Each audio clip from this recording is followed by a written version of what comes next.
Hey everybody, welcome back to the channel. Wanted to kind of do another follow-up video with I guess some stuff on locomotives. I did a video recently as requested by some of you, I guess, regarding my 90 that I made. And I kind of done a little bit to it since then, and left out a little bit in the last video, nothing major, but wanted to start off with this video with just a quick little blurb on 90. So again, recapping my previous 90 video. If you haven't seen it, you can go back and watch it. But again, in the video, I did start off, this is a Russian decapod made by Bachmann. The second run, it does come with TCS wow sound, factory. Again, I did remove steam and sand booms that were there from the factory, which are here and here. Installed these brass ones here and here, spaced them out properly. Installed the bell that comes in the back box, filled in the hole that was there, moved the whistle from in front of the cab to here, installed the dynamo that was right here to here, and installed this blow-off valve in between the whistle and the dynamo. So quick little recap. Installed a shorter smokestack. The one from the factory is fairly tall, so more prototypical with a short stack. The undecorated Bachmann locomotive comes with a couple different boiler plates, one for low headlight, other one for high headlight. Installed the high headlight one here, installed a brass number plate on the front, painted it red, installed red, the 90s number on the front of that. And then we also installed the 90 decal here, and also Strasburg decaling on the tender. Installed real coal in the tender as well. And in the last video, I forgot to mention the front pilot wheels. The ones that come with the Russian decapod that's unlettered from the factory are spoked wheels. Strasburg 90 has a cast, it's a solid cast wheel, so we did install one of those. This you can get from Bachmann's website. It's in the parts section. There's a different option for the decapod that you can order, so I did order that. It's a couple bucks, nothing too crazy. So yes, I did forget to mention that in the last video. In the previous video, 90 was rocking this, I don't know what you want to call it, but it's it was this pilot that I got from Bachmann's website. The one that comes with the Russian decapod itself, this kind of has this bar here and this bar here. It does not, and it's good, it pretty much goes straight across. It does not have the little cow catcher section here. I installed this in the front just to see what it looked like. It was a little bit better looking, but still just wasn't quite right. So this was on there in the last video. Since then, I have installed a brass front pilot here. Let me get 60 off of the front. But again, yeah, so I did install this brass pilot on the front of the locomotive, which I still have some touching up to do, but it is 100% the same as 90s brass, 90s pilots on there now. In order to make this work, I'll give you a quick rundown on this, because if anyone's trying to do this, I know there's one other person on Facebook who's modeling this same locomotive using another Russian decapod. But if anyone else is trying this, simply attaching this pilot on the front of what was left where this pilot attached to, there was a bar here that this kind of was essentially you push it into place and you can kind of glue it. If you attach this to where that bar was, it's not going to work. The front coupler will not attach to the factory mounting point, which is roughly right around here.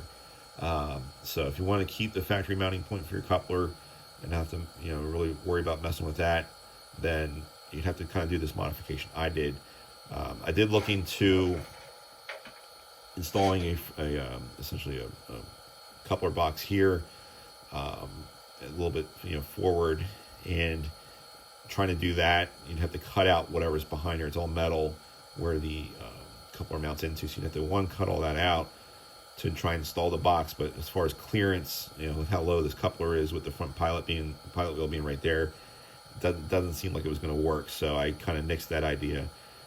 But again, I wanted to keep this pilot because it is the prototypical one for Strasburg. So what I did was I got some heavy duty bits for my Dremel that are made for cutting metal. I had to modify the pilot itself I had to cut out a section for the coupler to go in. So from the factory, the pile kind of goes straight across. I had to cut a little section out so that I can mount this around that. And before I can mount that in place, I had to use the Dremel and Dremel down to this plate here that goes across what was left of the previous pilot. So I had to kind of Dremel all that material out, which is plastic, so it was a fairly easy feat on the Bachmann itself underneath that. But get all that flush, smooth, even. So got that all out of the way, and then I was able to then mount this brass pilot underneath where the previous one was. Just used super glue to hold that in place, and was able to then mount the coupler in there as well. So just wanted to throw that blurb out there because there was some additional work if anyone's trying to do this at home or thinking about doing this at home. So there was additional work to make that work. But yes, that is the added feature of what I was able to do with 90 itself. So I'm going to go ahead and get 90 out of the way, and I'll bring the next locomotive up so that you can see the next one that I made.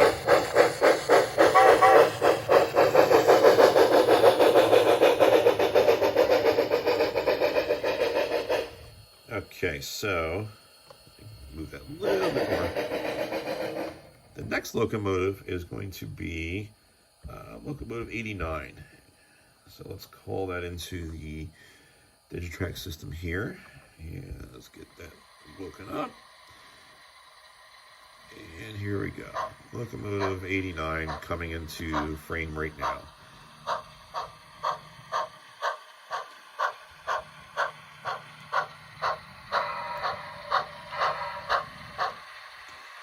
So Locomotive 89 is a Bachmann sound value DCC mogul, 260 mogul that you can get fairly inexpensively from your local hobby store. Every once in a while you can find a deal on eBay. I've done a couple of these from some people and I've been able to snag them for fairly cheaply on eBay every once in a while. But they seem to be a little bit hard to find now for a decent price.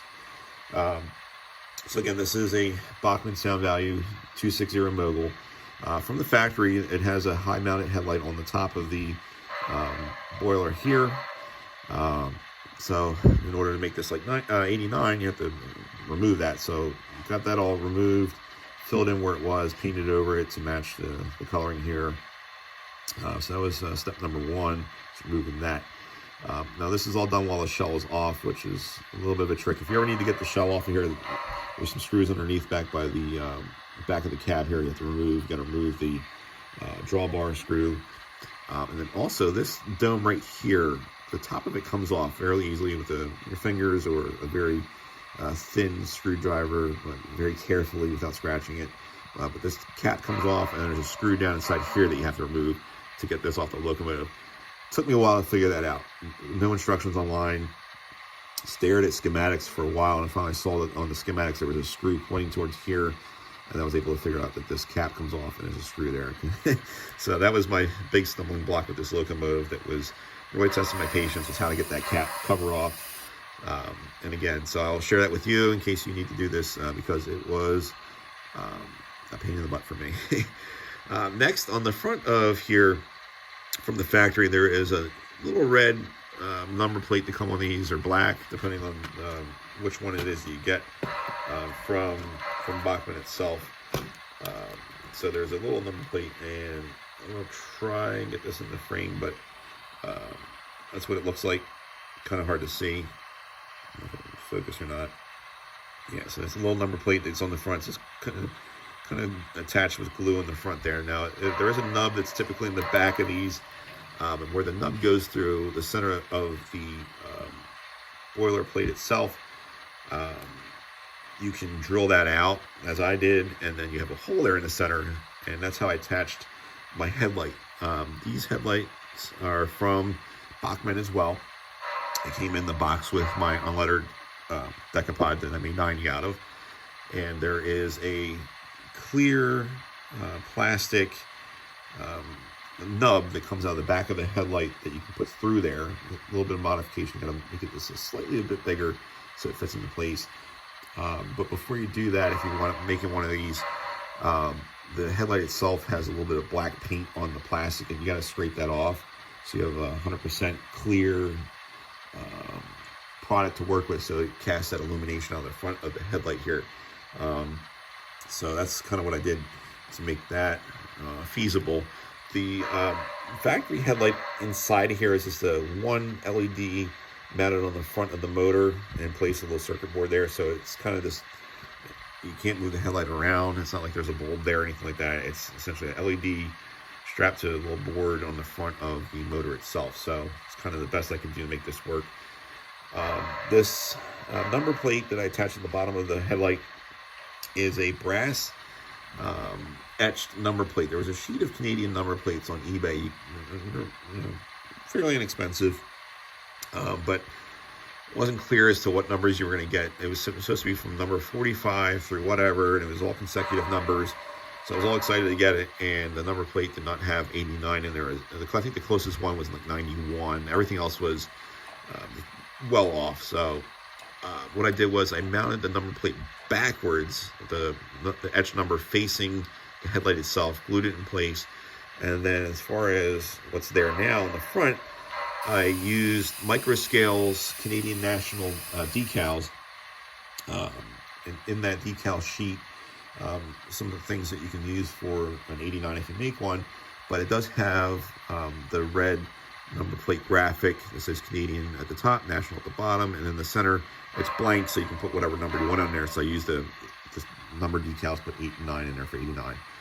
So that's how I kind of conjured that together.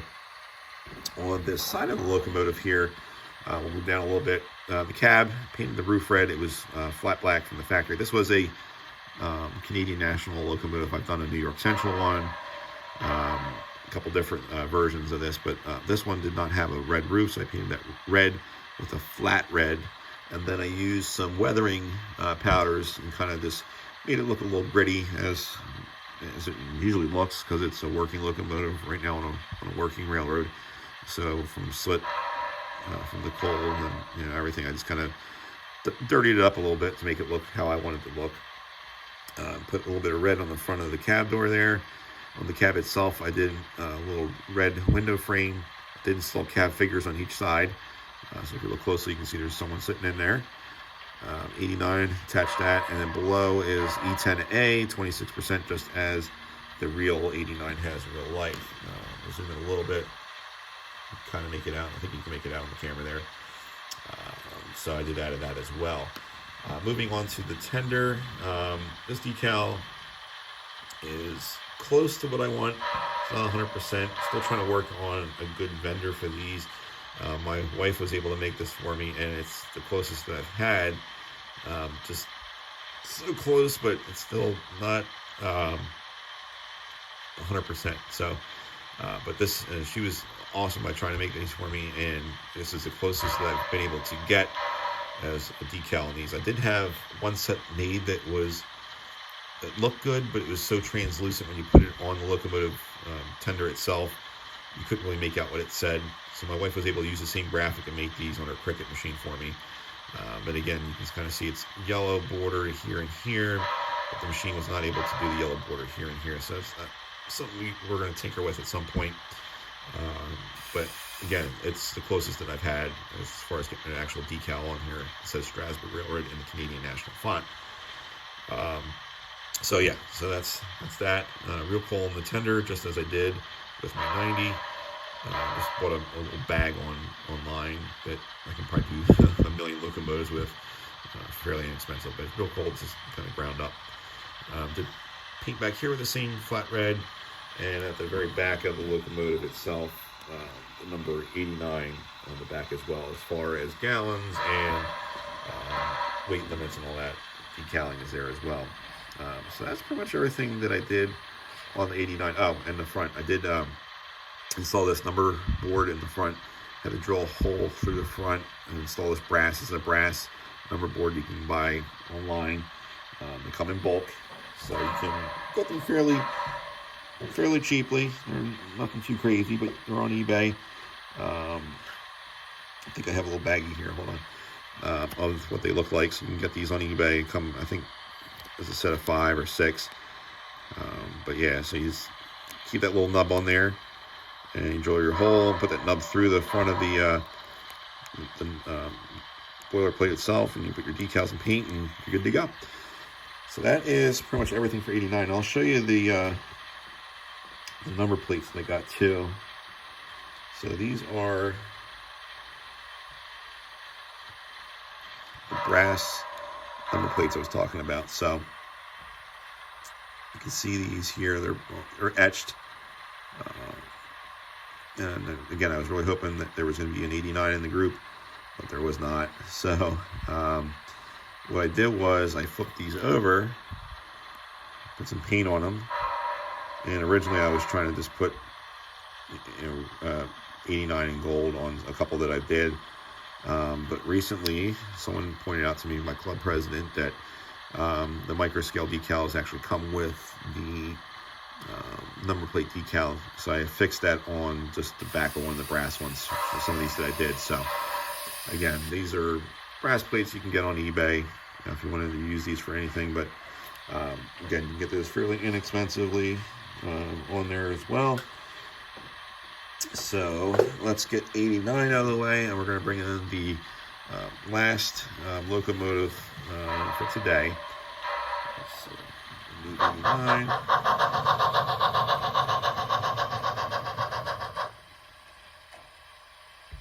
Turn the sound off. And I'm going to bring in 8618.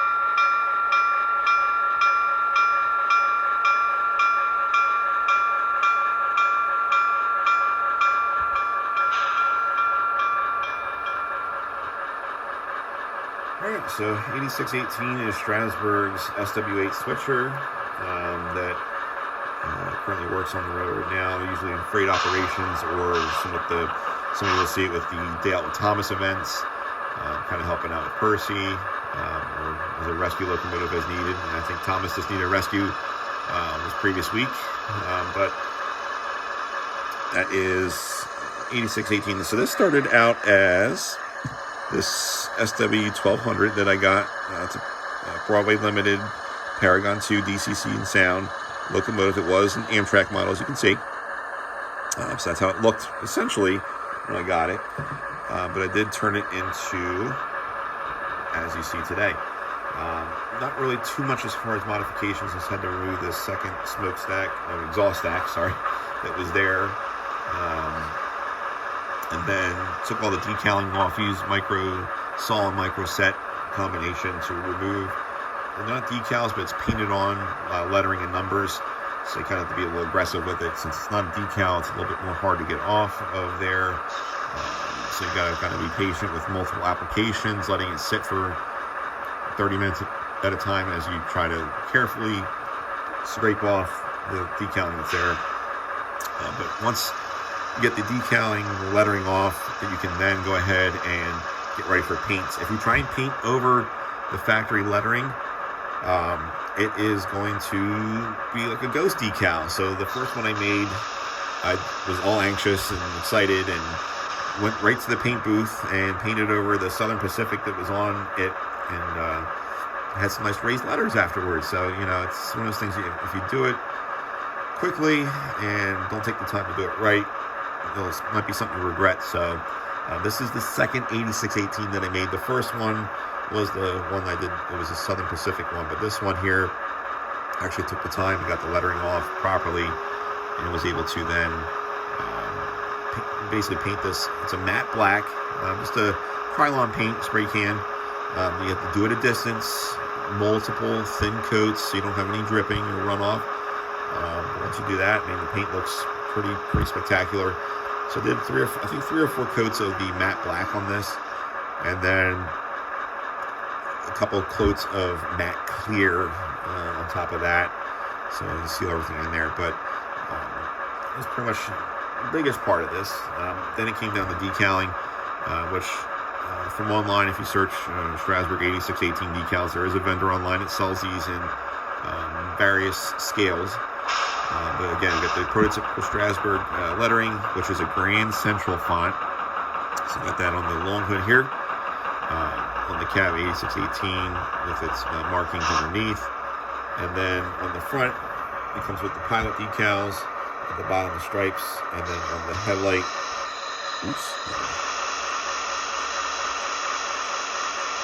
headlight we have 8618, and on the front of the hood here as well. Painted the railings yellow as it is at Strasburg. And at the very back of the locomotive, if I get in here, the pilot stripes and numbers on the back here, just in front of the cab. And the headlight itself is also numbered as well. So nothing too involved with this. This was probably one of my more easy modifications that I've done over the course of making Strasburg's locomotives for my layout. But that's pretty much it for that. In the background, you'll notice there is another locomotive. If I can get 8618 out of the way. So there's another switcher sitting back there that is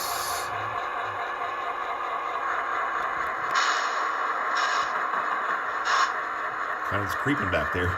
So that is going to be Strasburg 1235. This is zoom out here.